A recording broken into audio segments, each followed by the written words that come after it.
esse método histórico crítico, né, tendo como base a razão humana, que define, né, na Bíblia o que existiu e o que não existiu, o que é verdadeiro e o que não é verdadeiro. Ou seja, a razão humana estaria acima da razão divina, né? A gente é um absurdo. E por existir esse método histórico crítico, né, várias porções da Bíblia são questionadas, tá? É por isso que existem vários questionamentos, tá? Inclusive a existência de vários personagens, tá? Um deles, olha só, um deles é o Davi e o outro é o Salomão, por exemplo. Eles são questionados, né? Muitos dizem que Davi, na verdade, não existiu, né? Entretanto, a gente tem evidências arqueológicas de que Davi existiu, né? E o mais importante que isso, Jesus Cristo, o homem que dividiu a história entre antes de Cristo e depois de Cristo, e que cremos ser Deus, ele confirmou a historicidade de Davi, tá? Então, eu vou mostrar para vocês essas duas coisas, tá? Primeiro, a gente vai, vamos para a questão arqueológica, tá? Os estudiosos, eles viram lá em 1 Samuel 17, uma descrição de um lugar onde ocorreu uma batalha entre os filisteus e contra Judá, tá? Essa região na Bíblia é chamada de Socó e Azeca, tá? E fica em Esfadim, né? O que aconteceu? Né? Os arqueólogos na época eles descobriram um sítio de Kibet Keiafa, tá? Que ele está localizado nas colinas, exatamente na área do acampamento israelita, tá? De acordo com 1 Samuel 17. E as escavações atuais localizaram a existência de uma fortaleza da época de Saul e de Davi, com uma vista para o vale. Também foram encontrados 2 portões, tá? do mesmo período de tempo. E como a maioria das fortalezas da época elas tinham apenas um portão, né? Esses 2 portões encontrados podem ajudar a identificar o local como Saarian, né? E que em hebraico significa 2 portões. Tá? Isso vocês podem conferir depois em 1 Samuel 17:52. Então, olha só que interessante, né? Assim, a maioria das fortalezas ela tinha apenas um portão e essas escavações encontraram esses 2 portões, né? Outra descoberta, né, ela ocorreu em 2018 e 2013, tá? Respectivamente, elas foram encontradas 2 inscrições que muitos acreditam ser a mais antiga escrita hebraica que já foi descoberta. Tá? Essa segunda inscrição menciona o nome de Esbaal, o mesmo nome dos filhos de Saul. Tá? Tá lá em 1 Crônicas 9:39. Tá? Você vai ver lá o nome de Esbaal. Então, outra descoberta interessante, ela foi lá em 1993, em escavações realizadas na cidade de Teldan, no norte, né? Onde arqueólogos descobriram uma inscrição enorme, né? Escrita pelo rei Hazael de Damasco, né? E olha só, ele registrou a sua vitória sobre o rei de Israel e o rei da casa de Davi. Olha só como que ele era mencionado, o rei de Israel e o rei da casa de Davi. Ou seja, a dinastia de Davi, ela foi descrita na Bíblia dessa maneira, tá? Dessa maneira. Se você abrir a Bíblia, está dessa maneira lá. Então, irmãs e irmãos, isso nos acrescenta evidências arqueológicas poderosas, na verdade, que Davi existiu historicamente, né, exatamente como a Bíblia declara, tá? Quando a gente vai no capítulo 12 de Mateus, o próprio Jesus Cristo, ele demonstra claramente, né, enquanto ele argumenta a favor da maneira de se guardar o sábado, ele demonstra que Davi existiu sim para ele, né? Eu queria convidar os irmãos a abrir a Bíblia. A gente vai lá em Mateus, capítulo 12, versículo 3. Vamos abrir aqui a Bíblia, por favor, em Mateus 12, 3.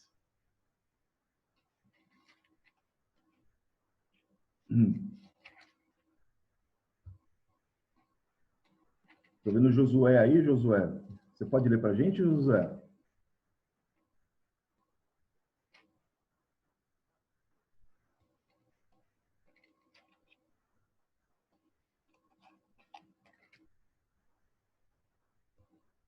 Josué acho que não está ouvindo, né? Está ouvindo, Josué? Não. Então eu vou ler aqui para vocês.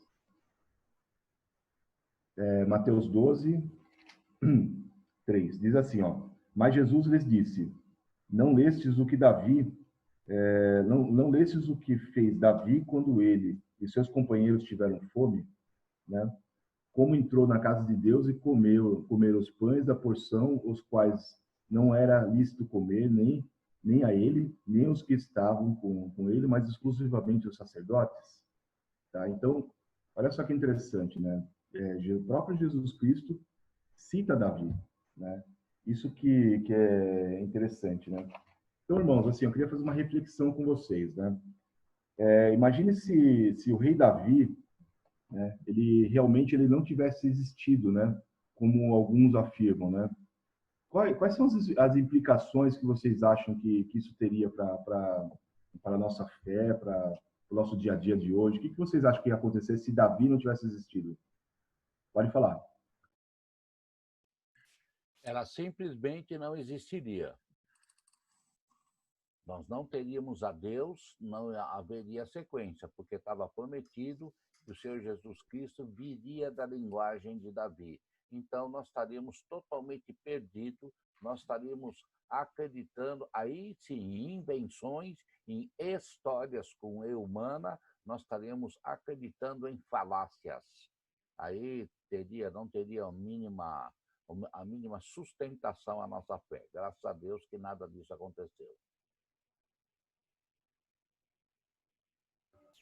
É isso aí, irmão. Isso aí. Alguém mais quer acrescentar alguma coisa? Ricardo tá quietinho, hein, Ricardo? Fala aí, Ricardo. Tô ouvindo o pessoal aqui. Quando eu tô quietinho, quer dizer que o negócio tá bom, que estão falando coisas que eu tô pensando. Legal. Olha Irmão João, só, eu não tô vendo assim se há perguntas assim no Facebook, alguma coisa, né? Se a Amanda puder falar alguma coisa ou o próprio Ricardo aí, fica à vontade, tá? Eu não toco no celular. Aí a gente pausa aqui e responde as perguntas, ok? Antes de continuar aqui, eu queria agradecer duas presenças aqui, tá? É da Fátima e do Walter. A Fátima e o Walter são vizinhos meus aqui, são amigos muito queridos, tá? Eles não são adventistas, mas eles são cristãos, acreditam muito em Deus, né? E tá aqui com a gente prestigiando a nossa escola sabatina. Então, sejam muito bem-vindas, Fátima e Walter, tá? E aí, ela apareceu a Fátima aí. A Fátima. Bom dia. Bom dia, tudo bem? Tudo bem, estou gostando de acompanhar. Legal, muito bem. seja bem-vinda, viu, irmã? Deus abençoe. Amém. Obrigada pela recepção de vocês. E Ricardo eu conheço. Opa, seu Walter, tudo bom? É isso aí, Walter. Muito bem. Tá certo? Olha, o Fátima e o Walter, eles são professores e estão aqui para ver se eu falo alguma bobagem assim ou não, entendeu? De jeito nenhum, a gente está para falando acompanhar e eu estou gostando da forma legal. que você está conduzindo. Ô, Ricardo, Legal. só para ver como é que o mundo é pequeno, né? Eu e o Walter trabalhamos juntos. É mesmo? Olha aí. Tá vendo? Que É mundo isso aí. pequeno. Caramba, olha só, Walter aí, ó. Ricardo, Quando eu tem vi- um outro comentário. Pode ser? Pode. Ah. Então, tá bom. Tem uma outra nota que nos diz assim: a arqueologia tem confirmado nomes, geografias e histórias bíblicas. Isso é maravilhoso, mas não é surpreendente. Isso que nós devemos ter bastante na nossa consciência. É maravilhoso. A arqueologia, que nós vamos estudar dessa semana, comprovou uma série de histórias da Bíblia, mas não pode ser surpreendente. Porque se fosse surpresa para nós, cadê a nossa fé? Sabe? E tudo aquilo que Deus permite que a arqueologia encontre, ela vai encontrar tudo para justamente confirmar aquilo que Deus nos deu. É isso. Legal, João. Muito obrigado. Já pegou um dia de quinta? Vamos agora para a lição de segunda-feira, né? A gente vai falar sobre Isaías, Ezequias e Sinaqueribe, né? Então, vamos ver a veracidade histórica do livro de Isaías. Quando a gente vai lá em Isaías 36, do capítulo 1, do verso 1 ao verso 3, há uma menção do rei Ezequias e do momento em que Sinaqueribe, que era o rei da Síria, ele desejava guerrear contra Judá. Nesse mesmo texto, percebemos alguns nomes, entre eles Sebna, né, o escrivão. E a arqueologia encontrou uma inscrição mencionando tanto o rei Ezequias quanto Sebna. Olha só que interessante. Senaqueribe, né, então, irmãos, ele atacou Judá em 701 a.C., né? E o curioso é que ele próprio, né, relatou essa parte na história, né? Em seus documentos históricos, né, que foram descobertos em Nínive, né? Quem lembra de Jonas, lembra de Nínive. Veja o que Senaqueribe escreveu, né, na época lá, né? Ele falou assim, ó: sitiei e conquistei 46 das cidades fortificadas, né, de Ezequias, né, e inúmeras aldeias menores em suas vizinhanças. Olha que interessante, né? O próprio rei deixou isso daí escrito, né? E escavações recentes, né, em Laques também revelam aspectos interessantes, né? Então, na escritura, tá bem assim. Quanto a Ezequias, o judeu, eu o encerrei em sua cidade, como um pássaro em uma gaiola. Tá? Ou seja, ele não conseguiu destruir Jerusalém, também não conseguiu matar Ezequias. Como a princípio ele queria, como a princípio ele queria fazer, na verdade, né? Ele relatou, né, gabando-se, né, mas conforme Isaías 36 e Isaías 37, ele queria destruir a cidade, na verdade. Tá? O detalhe é que Deus falou que a Síria não entraria na cidade de Jerusalém, tá, com o seu exército, e também não lançaria flecha nenhuma sobre ela. Isso está de acordo com Isaías 37, do verso 33 ao 35. Tá? E foi exatamente isso que aconteceu. Deus não permitiu que isso acontecesse. Tá? Então a gente vê que nas paredes de Senaqueribe, né, o rei da Síria, encontram-se vários registros das vitórias dele, assim, porém não há nenhum registro de ter derrotado Laquis, por exemplo, né? Só que ele não podia se orgulhar de ter conquistado Jerusalém, né? Porque Deus não permitiu. Então você percebe que Deus, irmãos, ele age na história humana, né? Deus age, né, na história humana. O mal entrou como intruso, mas Deus tem como transformar o mal em bênçãos, amém? Então, é interessante a gente ver que a arqueologia acaba vendo comprovando, né, aquilo que está na Bíblia, né, aquilo que a ação de Deus, né, a ação de Deus não permitiu que o rei conquistasse Jerusalém, e não foi conquistado mesmo, não estava, né, ele podia relatar todas as conquistas que ele tivesse tido lá, menos a conquista de Jerusalém, ok? Da lição de terça-feira, né, que fala de Daniel, Nabucodonosor e Babilônia. Esse é bastante interessante também. A gente tem, em julho de 2007, né, um estudioso da Universidade de Viena, ele estava trabalhando num projeto no Museu Britânico, quando ele encontrou um tablete na época de Nabucodonosor, que era o rei da Babilônia. Tá? Nesse tablete estava escrito o nome de Sarserkin, né, que de acordo com a nova versão internacional é Nebo-Sarserkin, que é o nome de um oficial babilônico que é mencionado lá em Jeremias 39:3. Tá? Essa descoberta, irmãos, é muito interessante, porque, primeiro, né, porque ela foi descoberta em 2007, recentemente, né, 2007, né, depois passou séculos e séculos aí, então ela só demonstra que a Bíblia é confiável historicamente, né? Nabucodonosor, ele era filho de Nabopolassar, Nabopolassar, eu não confundo, às vezes fala assim, não. Que juntos eles construíram a cidade gloriosa, né, do mundo antigo, né, que era chamado de Babilônia. Para você ter uma ideia, a Babilônia, ela tinha cerca de 300 templos, né, de acordo com a Bíblia. E também de acordo com algumas descobertas arqueológicas. Aí. Além de um palácio assim enorme, espetacular. Né? A arqueologia descobriu que a cidade era cercada por inúmeros muros assim duplos, né, com cerca de 4 e 7 metros de espessura. Vocês imaginam o que é isso, né? Um muro com 4 e 7 metros de espessura, né? Além de serem intercalados com 8 portões, né, nomeados em homenagem àquelas divindades babilônicas da época e tudo mais. Só que tem um portão, que é um dos portões mais famosos, né, que é de Star, que é referência a uma deusa babilônica, que ele foi escavado pelos alemães e depois que eles acharam esses portões, eles reconstruíram isso, né, esse portão, e colocaram no Museu de Pérgamo, lá em Berlim, na Alemanha. Tá? Ah, eu tenho uma imagem, eu procurei no Google aqui a imagem desse portão, né? E lá do museu desse portão aí, como que tá, né? Depois eu vou mandar para todo mundo, para alguns irmãos eu já mandei uma foto desse daí, mas é um espetacular, assim, se você vê que isso realmente existiu, né? Babilônia realmente existiu, esses portões existiram, né? E a gente vê, né, a grandeza, né, a grandiosidade que a gente tem uma noção, né, da grandiosidade que foi Babilônia, né?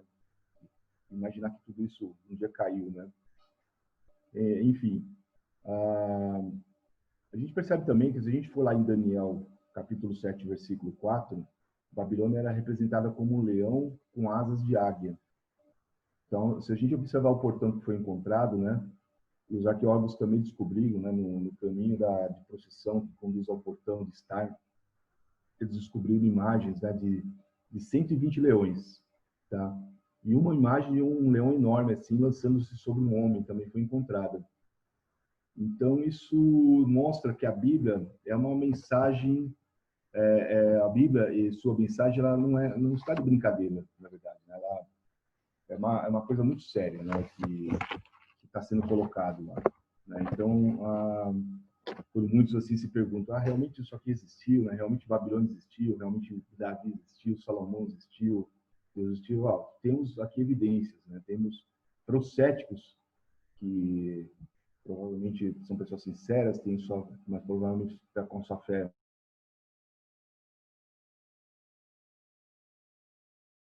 Então a gente consegue ver textos, né, e até coisas assim fora da Bíblia, né, relatando coisas da Bíblia.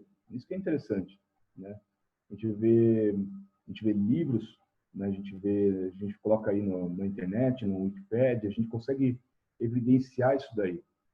A gente consegue comprovar, a gente vai em museus, consegue comprovar, ok? Aqui a gente, daqui a pouquinho, acho que está terminando aqui o tempo remanescente, né? A gente tem mais 3 minutos, daqui a pouco a gente vai reconectar isso, né, Amanda? Aí a gente, quando estiver encerrando aqui, a gente vai todo mundo sair, daqui a pouco a gente volta aqui, tá? Vamos falar aqui do Jesus histórico, que é a lição de quarta-feira, tá? A gente vai ver algumas evidências, né, que a arqueologia aponta acerca de Jesus, né? Muita gente, por incrível que pareça, assim, não crê que Jesus veio, né, na nossa terra. Em Mateus 26, 57 a 67, João 11, 45 a 53, e João também 18, 28 a 31, é mencionado o nome de Caifás e Pilatos. Tá? Caifás, irmãos, ele foi um sumo sacerdote que instigou uma conspiração para levar Jesus até a sua morte. Tá? O curioso é que esse personagem também ele foi mencionado, né, por Flávio Josefo, que é um historiador judeu, que ele escreveu em nome dos romanos, né? Então veja o que ele disse a respeito de Caifás. Eu vou ler aqui para vocês. Tá? Diz ele: além disso, ele também privou José, que também era chamado de Caifás, do sumo sacerdócio, e nomeou Jonatas, filho de Ananus, sumo sacerdote, para sucedê-lo. Tá? Então Joséfo, que era contemporâneo, né, da mesma época de Cristo, né, a partir do ano 70 depois do nascimento de Cristo, né, ou seja, um historiador do século I, né, demonstra no seu escrito a existência de Caifás como sumo sacerdote, né, que é o mesmo personagem que a Bíblia conspirou, que a Bíblia mostra que conspirou contra Jesus Cristo. Tá? Outra evidência, em 1990, isso já é mais recente, né, no sul de Jerusalém foi descoberta uma tumba, que olha só, esse aqui é incrível, continha 12 caixas de ossos. Tá? As moedas e a cerâmica dessas tumbas, elas datam de meados do primeiro século depois de Cristo, né? Já o ossário, não tinha mais coisa, ele tinha um nome que chamou muita atenção nessa descoberta aí, né? Que era José, filho de Caifás. Tá? E realmente acredita-se que essa é a tumba daí ossada de Caifás. Então, olha só a evidência que eles conseguiram encontrar, né? As escavações que demonstraram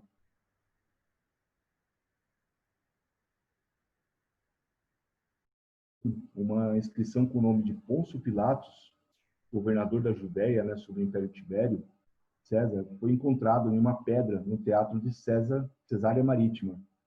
Tá? Mais uma evidência também. Ricardo, só um Né? comentário rapidinho aqui. A gente vai cair agora a conexão e eu já vou reabrir de novo a sala, tá bom, pessoal?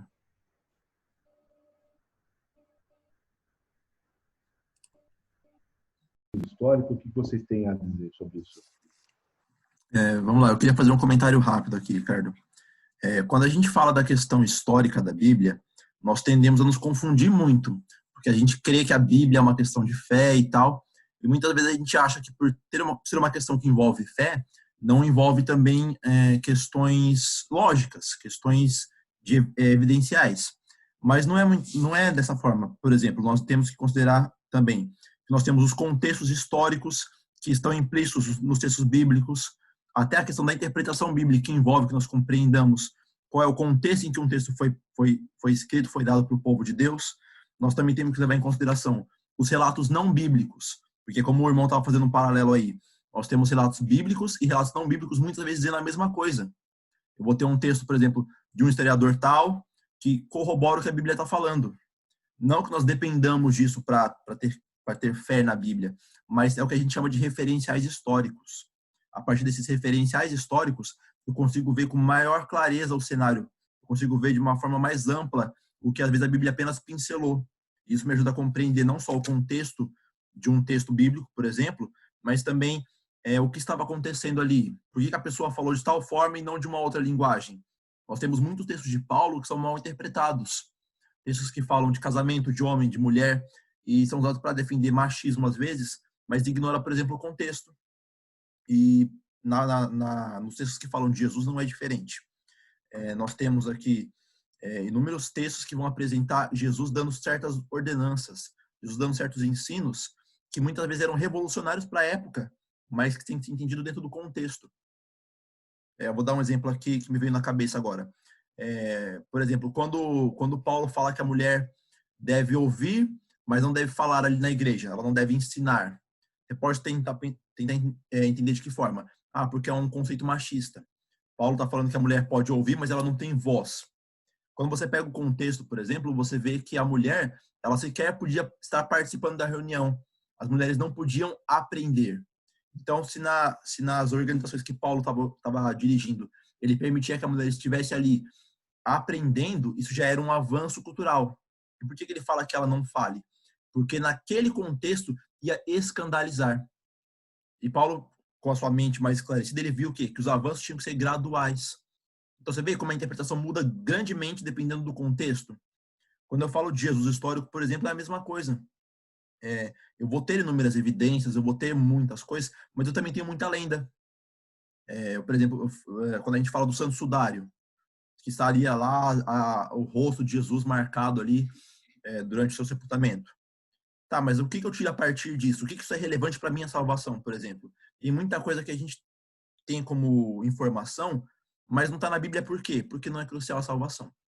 Então a gente tem que ter essa questão de que os relatos históricos são importantes, porque eles nos dão um norte, eles nos orientam a nível de contexto, a nível de orientação, a nível de compreender o porquê tal texto foi escrito, de tal forma.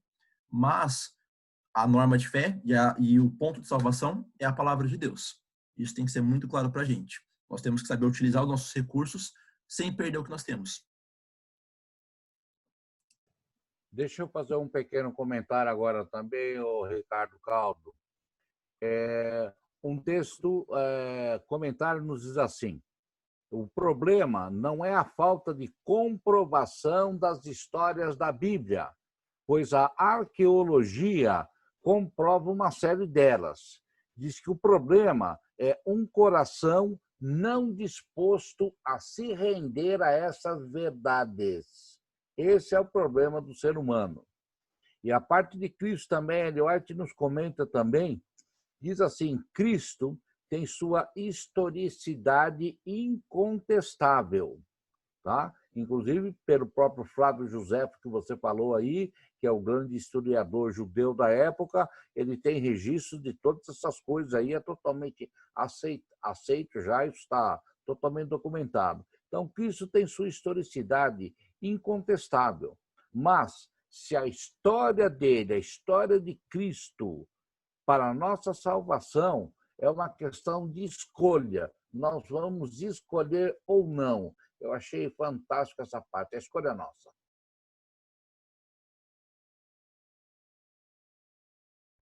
Muito bem colocado por vocês, viu? Obrigado pela participação. Realmente é isso mesmo, né? A gente não pode... assim, a nossa fé, né, ela tem que ser maior do que, assim, as comprovações, né? Assim, a gente, que nem a gente estava falando no começo, né?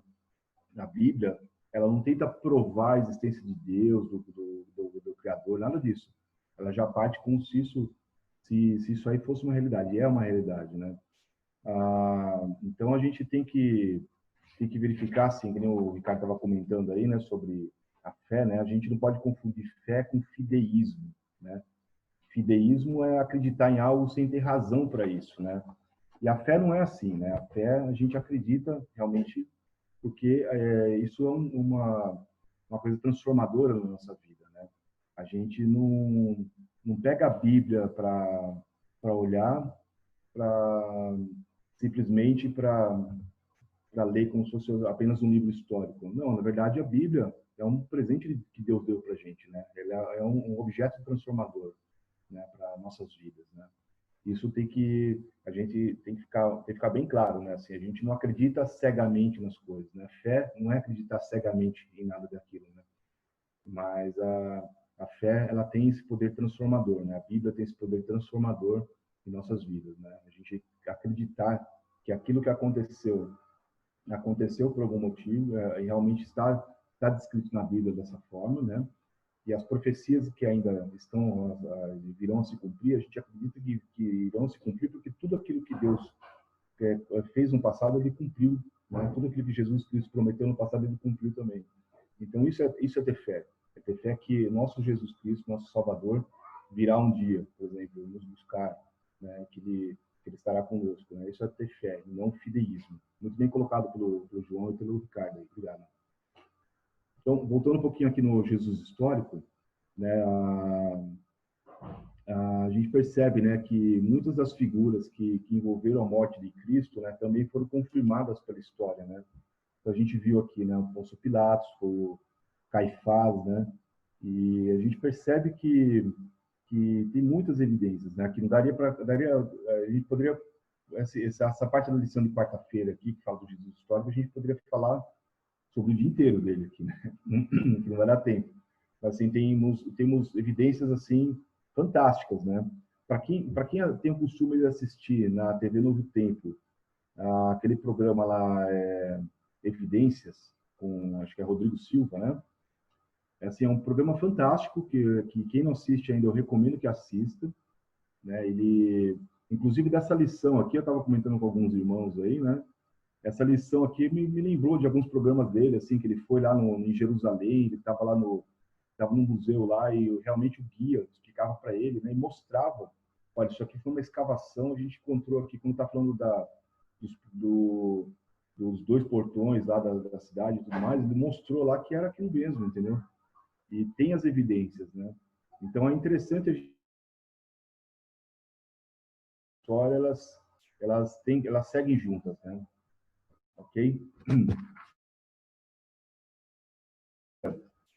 Né, a gente... Desculpa, antes de ir para a lição de quinta-feira, alguém quer fazer mais algum comentário? Não? Ok. Então, assim, a gente, como a gente falou aqui, nós temos fontes bíblicas, né, e extra-bíblicas que comprovam, né, a existência de personagens bíblicas, de cidades, né, de estátuas que foram construídas, né? E do próprio Cristo, tá? A gente encontra essas menções sobre Jesus Cristo até fora da Bíblia, né? Como, por exemplo, Tácito, um historiador romano que escreveu sobre Cristo, né? A execução dele por Pôncio Pilatos, né? Plínio, o jovem, que era governador romano, escreveu por volta de 112 a 113 depois de Cristo, ao imperador Trajano, perguntando como deveriam tratar os cristãos, porque os cristãos, ele percebia que era um povo diferente, como deveriam ser tratados, né? Então a gente percebe isso daí, né? A gente tem uma outra evidência aqui que não fala na lição, por exemplo, mas da existência dos romanos, por exemplo, o Império Romano, por exemplo. Poxa, né? Você vai lá em Roma, por exemplo, você vê o Império Romano como foi, né? Tem lá, tá tudo, hoje são ruínas assim, né? Mas você verifica que aquilo lá existiu de fato mesmo, né? Então, eu costumo dizer assim, ó, contra fatos não há argumentos, entendeu? A gente tem aqui a história comprovando, entendeu? E tem lá as escavações, tem lá a prova do que é, né? Então, assim, é muito difícil, né, para a pessoa acreditar que aquilo não existiu, né, que aquilo não foi verdade, né? Também tem aquele costume de falar assim, ó, poxa, pro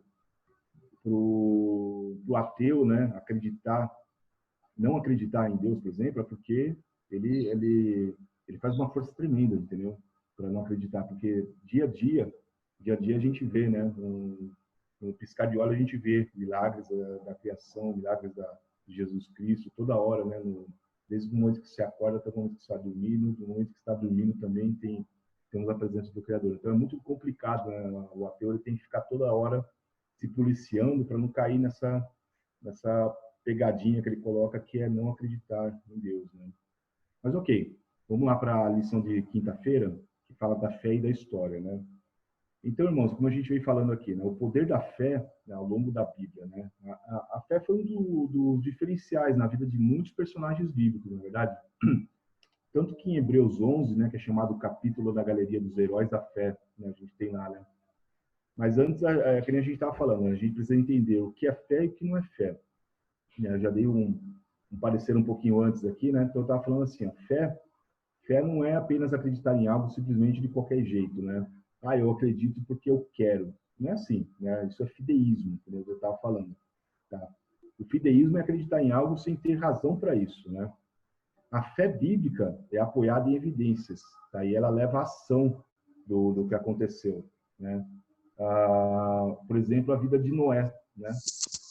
Então, Noé ele creu em Deus, tá? E quando Deus disse para ele construir a arca, ele agiu em resposta a essa fé, tá? Isso que é interessante. Então a gente tem que usar a fé, né? Assim, a fé não é apenas você acreditar cegamente no que está acontecendo, é você fazer com que isso seja uma ferramenta transformadora na sua vida, né? A gente tem que seguir esses exemplos, né, desses personagens bíblicos, né? E quando eu falo isso, eu digo assim, ó, o que está na Bíblia, né, não são apenas histórias, né? Se fosse apenas histórias, elas estariam num livro de história. Vocês concordam? Mas não é história apenas, né? Ela utiliza uma base histórica para comprovar, né, para montar toda uma narrativa para a Bíblia ser um instrumento transformador na vida das pessoas, né? E nosso Salvador, ele olha individualmente para nós, né? Cada um que lê a Bíblia, né, ele lê com uma visão de como você está lendo. Então, se eu estou lendo uma passagem bíblica, por exemplo, é diferente da irmã Marlene que está lendo, diferente do Josué, diferente do João.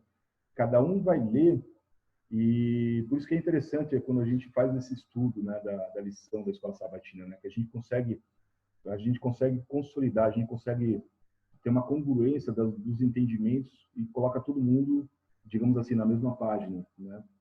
Então a Bíblia, ela é transformadora, e ela é transformadora individualmente.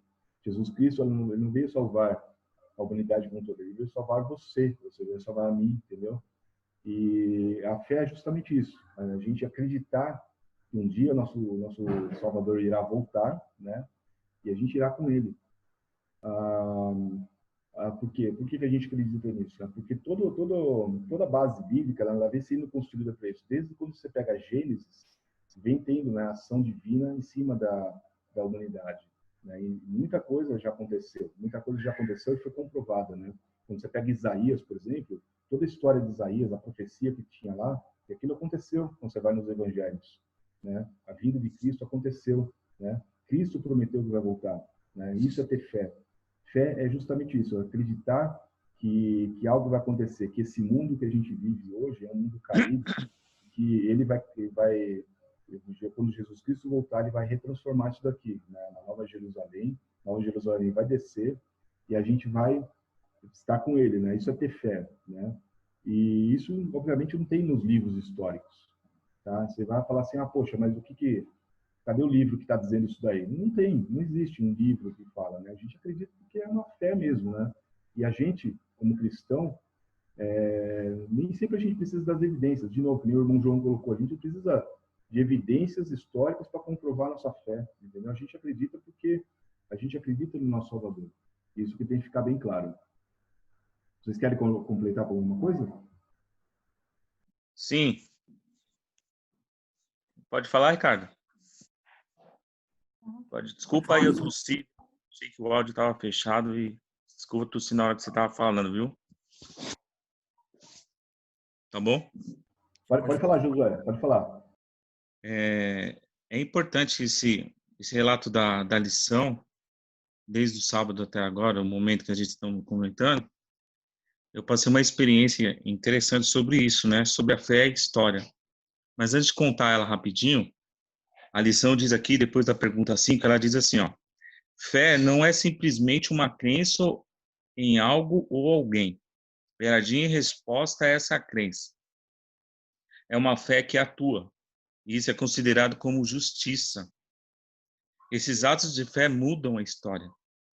Cada um deles depende da confiança na palavra de Deus. Quando eu estava estudando e eu li essa parte da lição, eu tinha passado uma experiência com o filho de um irmão da igreja, que ele ficava, como você comentou aí, de uma forma fantástica, que ele ficava, ele conheceu a palavra, conheceu a igreja, tudo, mas ele ficava buscando os livros dos homens, para dizer diretamente para vocês verem, para vocês entenderem, explicação sobre a Bíblia, entendeu? Desde criança eu aprendi da igreja dos meus pais sobre Deus. Meu pai sempre abria a Bíblia, mas meu pai não tinha esse conhecimento todo, mas ele sempre mostrava Deus para mim. Meu pai, apesar do conhecimento que ele não tinha, ele sempre notava que Deus era acima de todas as coisas. Mesmo que a igreja dele era só de revelações. Mas ele nunca falou para mim me preocupar em buscar outros relatos para comprovar a Bíblia que já é comprovada. Então, no meu coração, eu sempre tenho isso comprovado. Eu não preciso de livros, não preciso de relatos algum. Só preciso do Espírito de profecia que complementa a luz maior com a luz menor através da nossa irmã White. Então, quando conversando com esse jovem, eu vi que ele estava buscando explicação daquilo que já existia e que já existe. E nos relatos, até de quarta-feira que você falou aqui, que os historiadores encontraram ossos do Caifás aqui, se eu não estiver errado. Então, isso relata, e não precisa, eu não preciso disso, mas relatou claramente que existiu esses momentos tão especiais, entendeu? Então, a gente tem que tomar muito cuidado com isso, como você comentou, de buscarmos outras fontes, que às vezes é o inimigo te levando para um buraco que você pode cair e não voltar mais. Então, eu acho que a Bíblia já é explicada e não tem mais o que buscar explicações. As explicações só vêm através do Espírito de profecia, que relata e complementa e dá a certeza da palavra de Deus. Só isso. Posso fazer um Muito bem, comentário, Josué. Ricardo? Pode falar, João. Então, tá bom.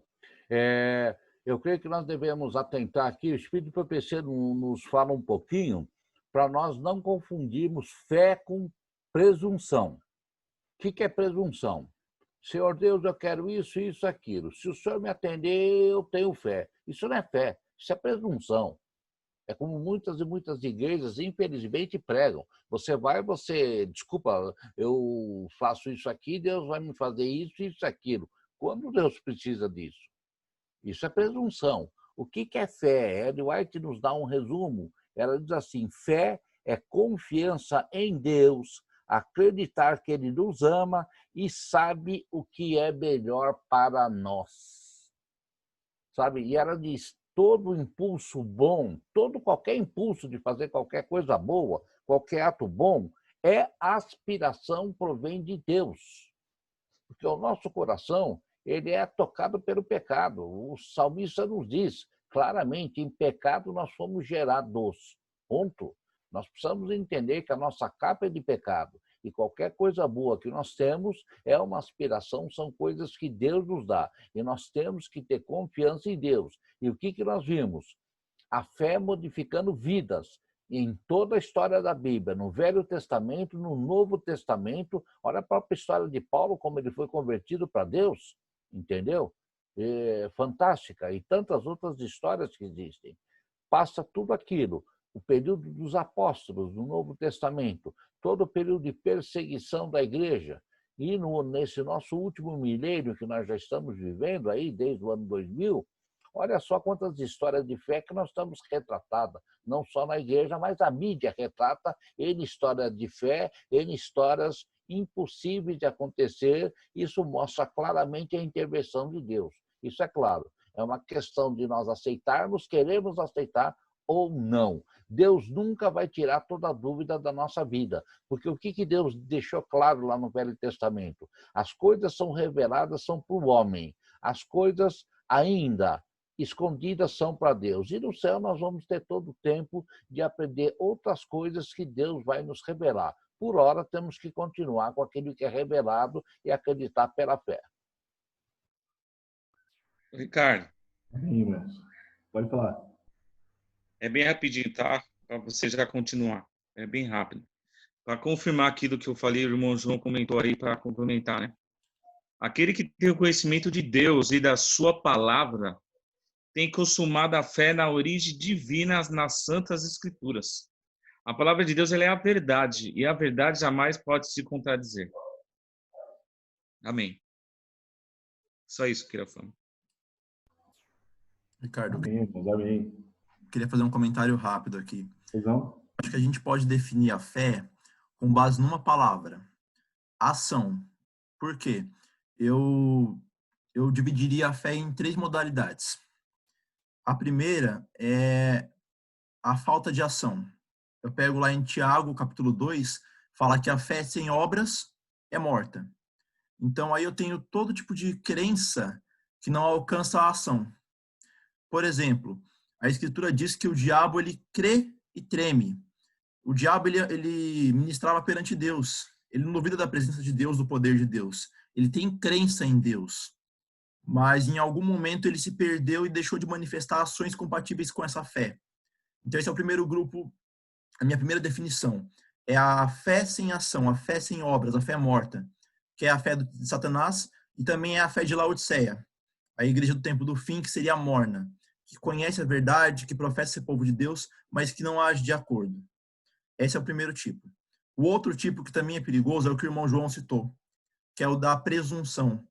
Quando eu pego lá naquele livro, O Deserto da Tentação, cita, por exemplo, a tentação de quando Jesus é levado até o pináculo e o diabo fala: se joga daqui de cima, porque está escrito que os anjos vão te amparar. O que eu quero dizer com isso? É a fé que agora não é mais sem ação, ela é com ação, mas ela é com uma ação precipitada, com uma ação presunçosa. Ela faz o que Deus nunca quis que você fizesse. Ela te manda ir aonde você não deveria estar.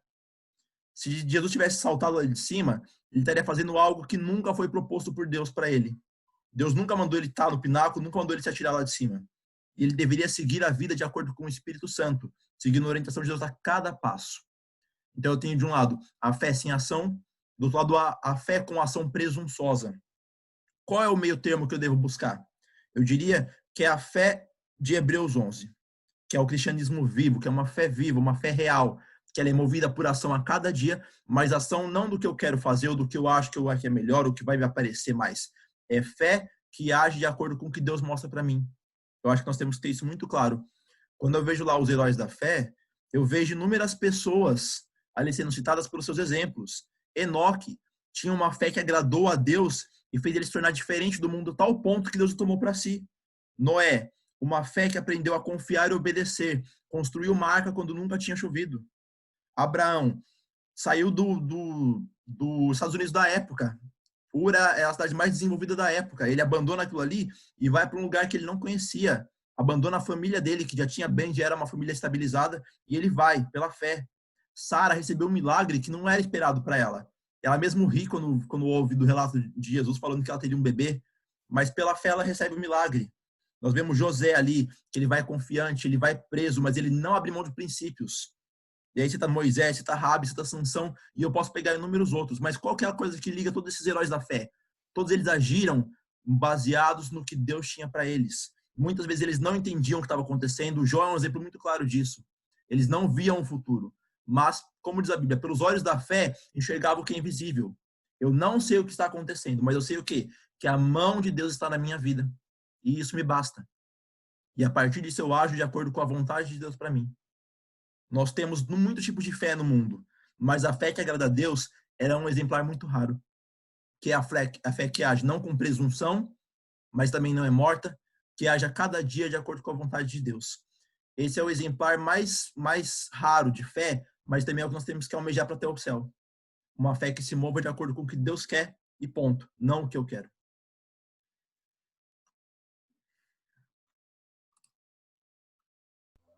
Muito bem, irmãos, muito bem.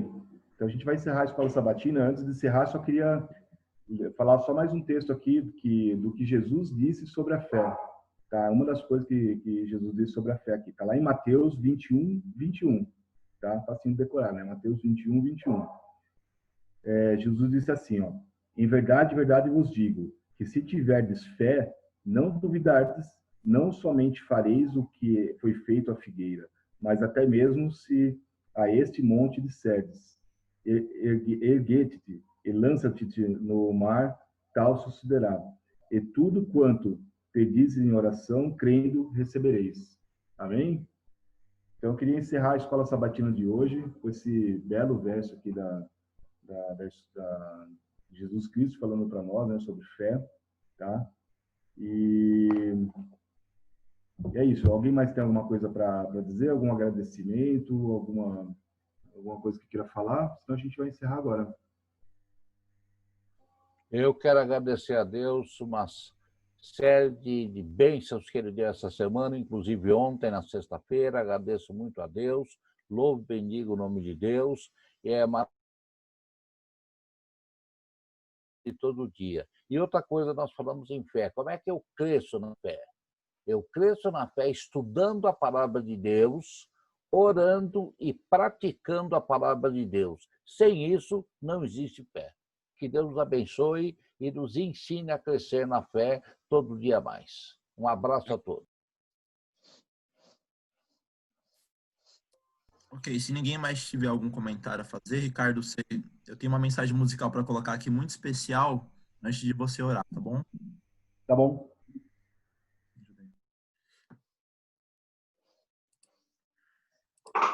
Oi, Ricardo. Oi, Walter. Eu e a Fátima estamos agradecendo o convite e pudemos participar desta vez, porque da outra não foi oportuno, né? Por causa da nossa bagunça aqui, mas obrigado, tá? Foi muito bom participar. Um bom dia a todos. Pode contar pra ele. Legal, Tá? Walter. E legal também, o que você falou, né? Esse mundo é pequenininho, né? Finalmente está aí o Ricardo Correia, se não me engano. Isso. Né? Certo? Quem diria, né, Ricardo? Pois que bom saber que você está bem. Um grande abraço para você também. Abraço. E a sua Nenê, tudo bem? Tudo bem, tudo bem. Meus meninos estão aqui aprontando bastante, né? Com muita saúde, graças a Deus. Que bom. Tá certo. Walter, Grande abraço a todos. Walter e Fátima, assim, é uma alegria muito grande, assim, nós recebemos vocês, assim, como convidados aqui da nossa Escola Sabatina, né? Sejam sempre muito bem-vindos, assim, todo sábado, das 9 até as 10 da manhã, né? Hoje passou um pouquinho mais aqui. A gente faz um estudo bíblico, tá? Nossa, que a gente chama de Escola Sabatina. Então, vocês sempre estão convidados. Esse ID, essa senha aí que foi mandado por mim aí, você pode seguir, é sempre a mesma, nunca muda, tá? Vocês sempre são muito bem-vindos, tá? E não só na Escola Sabatina, né? Mas um dia, se quiser conhecer nossa igreja também. Agora está fechado nossos templos, né? Então a gente está fazendo tudo online aqui, né? Mas o convite está de pé. Então sejam muito bem-vindos. Que Deus abençoe vocês, a família de vocês aí, que sejam sempre estejam conosco aí, tá bom? Sem dúvida. Tá bem. Muito obrigado mais uma vez. Ok. Pessoal, vamos lá. Eu tô meio perdido aqui. Tá aparecendo para vocês a minha tela? Ok, então vamos lá. Sim. Tá ouvindo? Tem que ser na apresentação. Peraí, calma lá. Não tá saindo áudio, né? Peraí, deixa eu ver aqui. Me ajuda aqui que eu não sei mexer aqui no volta.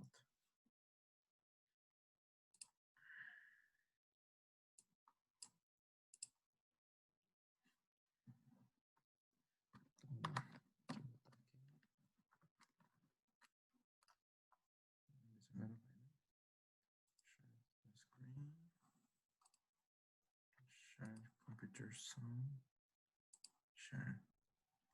Vamos ver se agora vai. Meu Senhor, sou teu, tua voz ouvi a chamar-me com amor. Mas de ti mais perto eu almejo estar, ó bendito Salvador. Mais perto da tua cruz quero estar, ó Salvador. Mais perto, perto, para a tua cruz, leva-me, ó meu Senhor.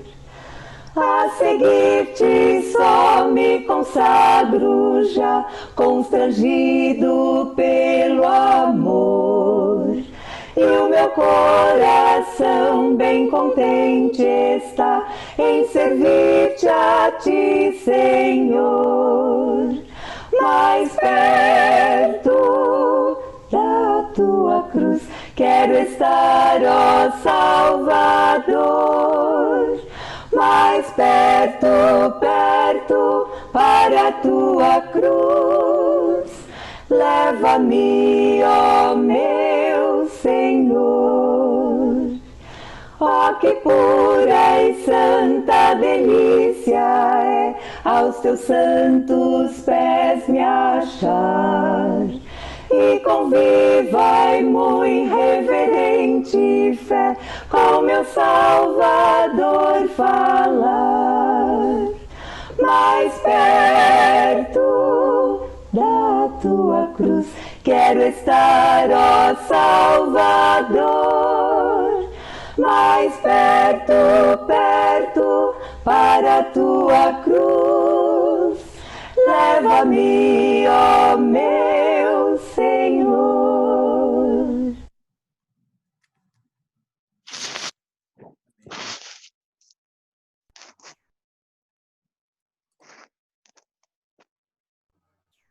Amém.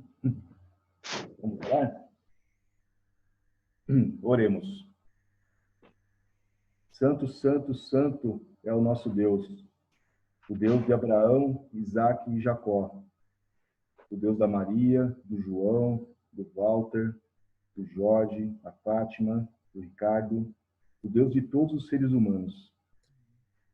Ó Deus, como está escrito na tua palavra, não há outro como ti, e não haverá. O Senhor é o Alfa e o Ômega, o princípio e o fim. É o Deus completo em justiça e em sabedoria, em misericórdia e amor. Sabemos que podemos contar com o Senhor nos momentos de bonança e nos momentos de dificuldade, Senhor, porque o Senhor cuida de cada um de nós de forma individual. Senhor, que Deus aumente nossa fé e nos ajude a tornarmos sempre as melhores, tomarmos sempre as melhores decisões nas nossas vidas. perdoe os nossos pecados e nos salve, Senhor. É o que pedimos e agradecemos em nome de Jesus. Amém. Amém.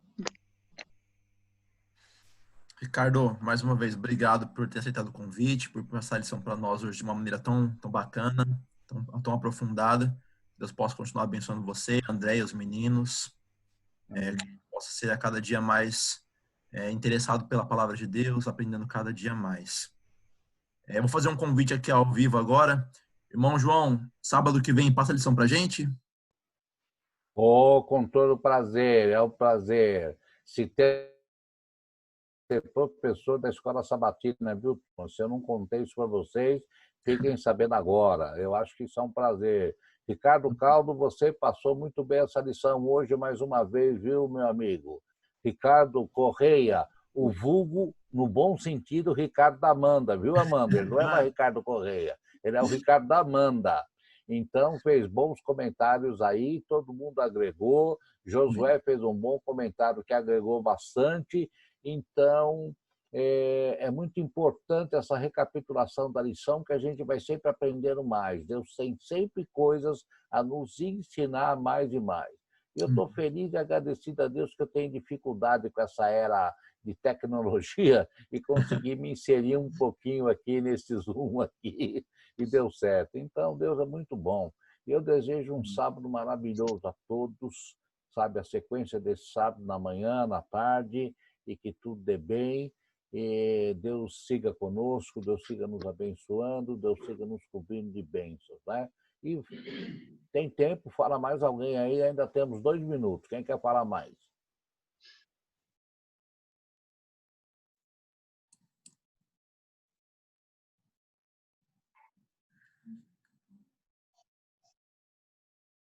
Bom, acho que é isso. Então, o tempo está acabando aí, mas desde já ficam todos convidados para o próximo sábado. Como sempre, 8:50 estamos aqui online, se Deus nos permitir, nos reunindo para mais uma vez estudar a palavra de Deus. Deus abençoe muito todos vocês, viu? Um excelente sábado na companhia de Jesus. E um abraço a todos. Só um comentário aqui. A Amanda lembrou agora. Dia 20, nós temos o final de semana da família. Nós vamos ter uma programação muito especial com um casal muito bacana de adventistas que vão estar pregando para a gente aqui pela internet também. Nós vamos começar a divulgar logo mais no Facebook da igreja, tá bom? Mas já ficam desde já convidados todos vocês, ok? Muito bom, muito bom. Sem sombra de dúvida, vai ser uma bênção. E nós precisamos dessa pregação, dessa palestra sobre a família, que é o que o diabo está pretendendo atacar e tenta atacar, fechando as igrejas, mas as igrejas estão abertas nos lares e estão abertas na internet, como estamos com essa igreja aqui aberta também. Uma outra lembrança também. Acho que às 11 horas da manhã tem o nosso sermão distrital aí, para quem puder participar também, tem o sermão distrital às 11 horas da manhã, outra opção da palavra de Deus, para a gente terminar a segunda hora. Isso aí é muito bom. Alguém mais quer comentar alguma coisa? Senão nós encerramos por aqui. A transmissão já vai cair de qualquer forma também. Então é isso. Um bom sábado a todos. Que Deus continue abençoando todos vocês, hein? Se cuidem. Fiquem com Jesus. Abraço.